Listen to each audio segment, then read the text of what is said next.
There are moments in history that need no grand declarations to be remembered, because it's the midnight sirens, the blaze of fire tearing through city streets, and the crowds frantically searching for shelter that become the most truthful proclamations of pain, of war, and of the value of life itself.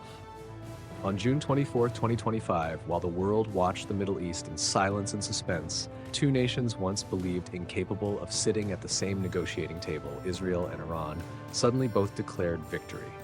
There were no white flags, no signing ceremonies, no handshakes in front of the cameras, only opposing speeches delivered from two capitals echoing across the globe at the same time. It was called a historic ceasefire. But history, if it truly exists, has never been written by words alone. It's written by what has happened and by what still smolders behind the scenes. Perhaps what makes this conflict different isn't the number of missiles fired, but the blur between declaration and reality. When both sides claim victory, then who really lost? And more importantly, who will bear the consequences that continue to unfold? The war lasted 12 days, but its aftershocks may ripple through the region for years to come. This wasn't just a military clash. It was a high-stakes chess game where global powers began to show their true faces. And to understand what really happened, we must look back at each day of those 12 earth-shaking days, a brutal chapter that began with two declarations and a truth buried beneath the shelling. The sound of missiles streaking across the Middle Eastern night sky, thick black smoke rising from residential neighborhoods, and the haunting image of children clinging to their parents in bomb shelters have become the unofficial symbols of the 12 days of hell the world has just witnessed. This wasn't a war in the traditional sense, with declarations, counterattacks, and ceasefires. It was a relentless chain of strikes, rapid-fire statements, emergency security meetings, and news bulletins that made the entire planet hold its breath every morning. It all began on what seemed like a peaceful morning, when Israeli radar systems detected a series of unidentified objects launched from Iran. This wasn't just a handful of missiles, it was a full-scale bombardment targeting military bases and critical infrastructure. Within hours, Israel retaliated, not just with missiles, but with the full force of its air power. Gaza, Tehran, Haifa, Isfahan, one after another, these names dominated global headlines. There may be debates about the cause, about who struck first, about the deeper motives behind the military decisions, but one fact remains undeniable. Both sides had long prepared for this day, and when it came, neither hesitated to unleash their most powerful cards. On June 24th, exactly 12 days after the first missile was fired, the leaders of the two rival nations delivered speeches at nearly the same moment. In Tel Aviv, Prime Minister Benjamin Netanyahu declared, "We have eliminated the immediate nuclear threat from Iran, thousands of ballistic missiles destroyed, and we will not stop until Hamas is eradicated, until every hostage is returned." At the same time, in Tehran, President Masoud Pezeshkian stated, "Our campaign was a rightful response to Tel Aviv's aggression, and it was the unity of the Iranian people, along with the strength of the Revolutionary Guard, that forced Israel to the negotiating table and secured a ceasefire agreement." One war, two declarations of victory. But what is victory when both sides have bled? When civilians still live underground, when hospitals remain overwhelmed, when every street, every rooftop bears the scars of war? The truth is, no one truly won, except the war itself, and the only thing gained over these 12 days may be yet another reason to fuel the fires of hatred. But what truly caught the world's attention wasn't just the brutality of the conflict, it was the way it ended. Or more precisely, the way it was suddenly brought to a halt.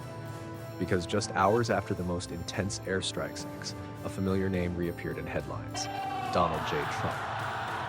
The former US president, often criticized for his unpredictable rhetoric and his overturning of diplomatic norms, suddenly announced that he had brokered the ceasefire. And while the people of the Middle East were still emerging from the smoke and rubble, the world began asking, how did America intervene? And could Trump, a man who once escalated conflicts, now be playing the role of peacemaker? From what followed, it became clear this was more than a simple ceasefire. It may have been a geopolitical turning point, with Donald Trump right at the center of the burning chessboard. While the smoke hadn't yet cleared, while chunks of concrete were still falling from the rooftops of homes in Gaza and Tel Aviv, a familiar face once again dominated the front pages of major newspapers around the world. Donald Trump, the US president in the pivotal stretch of his second term, didn't appear in a crisp suit, but through bold, all-caps messages on the social platform Social, speaking less like a diplomat and more like an enraged general. Ceasefire is in effect. Do not violate it. That post went live at 3:17 a.m. Washington time, and within minutes, major news outlets began confirming. Trump had personally Israeli Prime Minister Benjamin Netanyahu demanding an immediate halt to all remaining airstrikes and ordering pilots to return to base. No elegant diplomatic language, no multi-party negotiations, just a brief phone call that flipped the entire situation on its head. Never before in the history of US-Israel relations had an American president so openly criticized Tel Aviv amid such heightened conflict. Considering Trump had once placed his hand on the Western Wall in Jerusalem, had moved the US Embassy to the Holy City, and had called Israel our closest ally, his decision to turn and tell Netanyahu to stop left the world stunned. Analysts suggested this could be a strategic calculation. Trump likely knew that during an election year, he couldn't afford for the US to be drawn into a new war in the Middle East. Perhaps he also would reinvent himself as a peacemaker, a stark contrast to the controversies that defined his first term. But some believe Trump sensed something greater, that if he didn't step in time, this fire wouldn't just consume one region, it could destabilize the fragile balance of global order. And yet, what's most telling is this. After his declaration, the fighting didn't stop immediately. Strikes continued, albeit with decreasing intensity. Both sides claimed to be honoring the ceasefire, yet each added that they needed to complete remaining military objectives. In effect, this made the so-called ceasefire ambiguous, like an umbrella raised in the rain, but too small to shield against the falling fire. In that context, Trump remained a constant media presence, not to offer apologies or clarifications, but to assert that he had stopped a larger war. He repeated the phrase diplomatic victory in speech after speech, as though trying to cement his role on the Middle Eastern chessboard. But true victory, if it exists, isn't measured by applause in auditoriums. It must be measured by safety, by the return of smiles on people's faces, and by the quiet of nights without sirens. And it's precisely there, amid the dazzling proclamations of leaders, that a shadow still lingers, a place where the people of Israel still cannot lift their heads. Because while Trump may call the ceasefire a victory, for millions of ordinary people, it remains only a temporary pause between two waves of bombing. A pause they do not know how long will last, or if it truly exists at all. Because just as the press conference in Washington concluded, sirens once again wailed in southern Israel, and the children rushed back into shelters not because they understood politics, but simply because they were living between two battle lines. You don't need to understand maps or know the names of distant capitals to feel the weight of war. Just the pounding heartbeat, the trembling in a child's eyes, the restless sleep in underground shelters. In Israel, the ceasefire was declared in the afternoon. But just a few hours later, in the early morning of June 25th, air raid sirens once again wailed across southern cities, from Beersheba to Ashdod, and even Baba near the Gaza border. No one asked why. Everyone simply knew, run and run fast. Within 45 seconds of the first siren, people must find shelter if they want to survive. It's a strictly enforced window, like a deadly game whose rules everyone is forced to memorize. Mothers clutch their children and rush to bunkers. Elderly men and women hobble behind, gripping cold concrete walls. In a nation where conflict is a daily reality, hope for peace must always share space with the readiness to face death. Israel's Iron Dome defense system, hailed as one of the most advanced shields in the world, kept firing relentlessly. But it couldn't protect everyone. The missiles came in waves from multiple directions and altitudes. And in those brief moments of silence between explosions, people realized no technology can replace peace. 3 lives were lost in the latest round of attacks. A family didn't make it to the shelter in time. An old man collapsed from a heart attack while running, and a 9-year-old boy was gravely injured by glass shards from a shattered window. These are not just news items, they are fractures in the heart of a nation, one that has grown used to living behind concrete walls, yet remains fragile in the face of recurring fear. International discourse often treats war as a strategy game. Who struck first? Who retaliated? Who gained the upper hand? But what about those caught in between? They are not chess pieces. They are just people silently enduring every move made by others. Every night survived is a small victory over trauma. Every step outside is an act of bravery, and every announcement of a new agreement is met with both hope and doubt. Because everyone knows, some wars don't end with treaties, they end in the shadows. Around the same time, a chilling audio recording quietly surfaced on social media. It had no bombs, no gunfire, yet struck like a blow to the courage of Iran's military leadership. A man's voice speaking in clear Persian, "You have 12 hours to get your family out. If not, you'll be the next to disappear." No name, no signature, but everyone understood this was no bluff, and it became clear. This war was never fought only in the skies. It was also raging silently through phone lines and the dim corridors of politics. Modern warfare is no longer just about shelling or direct airstrikes. Behind every attack lies a psychological map, invisible strategies crafted in the shadows, where messages, phone calls, and even silence can carry more weight than a missile. In this latest conflict between Israel and Iran, the weapon that shook Iran's command structure didn't come from a launch pad. It came through anonymous phone calls in the dead of night. According to a report from the Quinter Post, at least 20 high-ranking Iranian generals received strange calls delivered in fluent Persian by a calm yet commanding male voice. "You have 12 hours to get your wife and children out of the house. If not, you'll be the next name crossed off the list." No further explanation, no demands for negotiation, just a message. Cold enough to make it clear they had been watched, tracked, and marked as next targets. Sources suggest these calls were linked to a special operations unit within Israel's Mossad, the globally feared intelligence agency known for high-level assassinations and sabotage, responsible for the deaths of multiple Iranian officials over the past decade. Though no official confirmations have been made, the method and timing of the strikes point to something more than psychological warfare. A calculated move to sow division and cripple Tehran's command structure just before a counteroffensive. The effects were significant. Several senior Iranian commanders were unexpectedly absent from subsequent military coordination meetings. Some retreated to their hometowns, others abruptly cited health reasons to step away. Iranian state media remained silent, but in private online groups, rumors spread faster than official news. Some asked, "Who's next?" Others doubted, "Do we still have control of anything?" And some simply wrote, "We're fighting a war, but we don't even know who's watching us."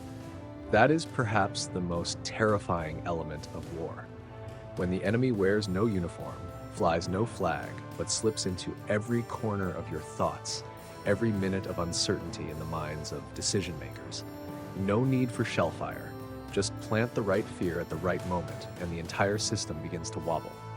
Yet while Israel launched covert strikes to destabilize its opponent's leadership elsewhere, under the glowing lights of Doha International Airport in the heart of the Middle Eastern night, a very different kind of dialogue was unfolding. No threats, no spy signals, just discreet phone calls between people who never appear on camera, but who can shift the battlefield with a single nod. And at the center of these unlikely connections stood Qatar, a small nation, but one that, throughout these tense days, it was quietly reshaping its role as a shadow mediator. In a region where most countries have chosen sides, where voices are often drowned out by military might or entrenched geopolitical alliances, Qatar has chosen to stand in the middle, quietly, deftly, and persistently.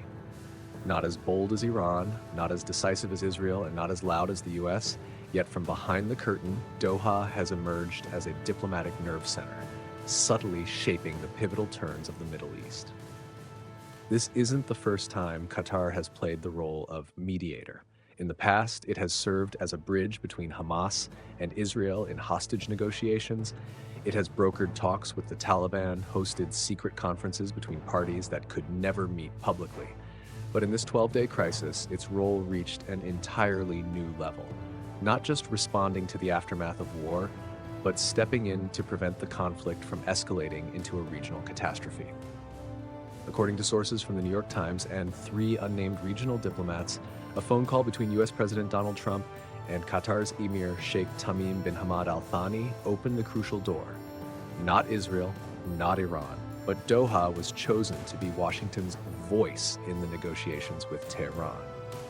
Less than 24 hours after that call, Qatar's foreign minister arrived in Tehran carrying a clear and firm message from the United States: stop, before it all spins out of control. There was no press conference, no signing ceremony. Everything happened in the shadows, but the results were visible.